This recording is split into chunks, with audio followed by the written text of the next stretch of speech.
Parts, articles, schedules, amendment.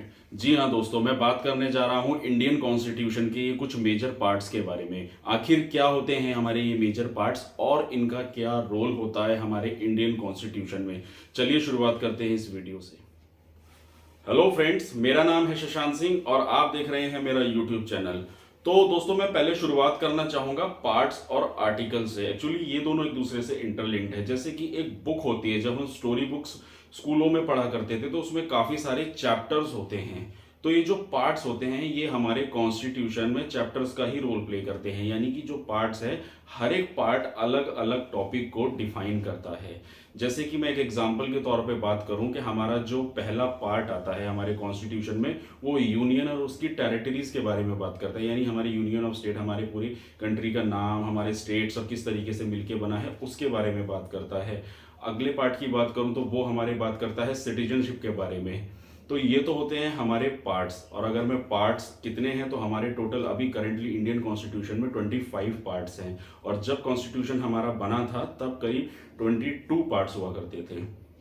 अब मैं बात करूंगा आर्टिकल्स के बारे में। तो जो आर्टिकल्स होते हैं वो इन पार्ट्स का ही हिस्सा होते हैं। यानी कि जैसे कोई भी एक पार्ट है उसको जब डिफाइन करना है तो उसके अलग अलग पैराग्राफ जो होते हैं उसको हम आर्टिकल्स कहते हैं। यानी कि कोई जैसे एग्जांपल के तौर पर सिटीजनशिप का एक पार्ट है तो उसमें अलग अलग चीज़ों को डिफाइन करना है, उसी की सब कैटेगरी को, तो उसको हम आर्टिकल्स कहते हैं। जैसे मैं बात करूं फंडामेंटल राइट्स की, तो फंडामेंटल राइट्स जो है हमारे पार्ट 3 में आता है। तो फंडामेंटल राइट्स में जैसे हमारी जो 6 आर्टिकल्स है तो हर एक आर्टिकल्स के अलग अलग मल्टीपल आर्टिकल्स होते हैं जिसके अलग अलग चीज़ें उसको डिफाइन करते हैं। जैसे राइट टू इक्वालिटी से रिलेटेड 3-4 आर्टिकल्स हो गए हमारे, जो राइट टू इक्वालिटी से रिलेटेड उसको डिफाइन करेंगे।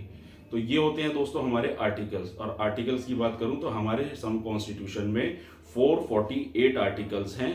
जो पहले जब संविधान बना था हमारा कॉन्स्टिट्यूशन तब 395 आर्टिकल्स थे। तो दोस्तों ये तो था हमारा आर्टिकल्स और पार्ट्स के बारे में। अब मैं बात करूंगा शेड्यूल्स के बारे में। शेड्यूल्स क्या होते हैं, शेड्यूल्स को लेके थोड़ा सा यहाँ पे बच्चे अक्सर कंफ्यूज रहते हैं।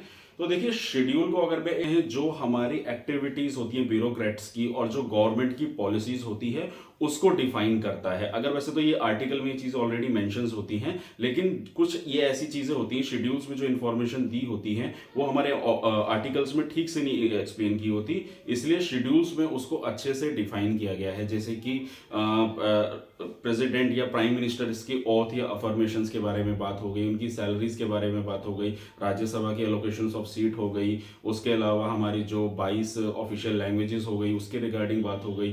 तो ये सारी चीज़ें हमारी शेड्यूल्स में आती हैं। और शेड्यूल्स हमारे टोटल जो हैं अभी 12 शेड्यूल्स हैं। और जब संविधान बना था तब हमारे टोटल 8 यानी 8 शेड्यूल्स थे।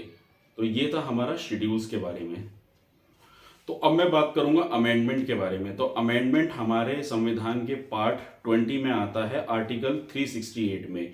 तो अमेंडमेंट क्या होता है, अगर सिंपल और आसान भाषा में बोलूं तो अमेंडमेंट इज बेसिकली जब कोई बदलाव करना होता है हमारे संविधान में, या कोई चेंजेस या फिर किसी तरीके की चीज ऐड करनी होती है, उसको हम अमेंडमेंट बोलते हैं।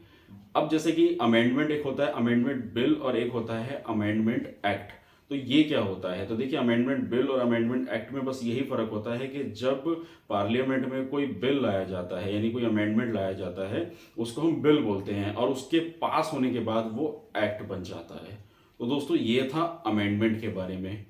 तो ये था मेरा आज का topic about parts, schedules, articles और अमेंडमेंट के बारे में। अगर आपको इससे रिलेटेड और भी कोई इन्फॉर्मेशन मेरे चैनल पे चाहिए तो आप कमेंट सेक्शन में ज़रूर बताइए कि आप किस टॉपिक के रिगार्डिंग मेरे से इन्फॉर्मेशन लेना चाहते हैं। बाकी लाइक सब्सक्राइब तो करते ही रहिएगा। तो यही था सब मेरा आज का topic. Thank you very much.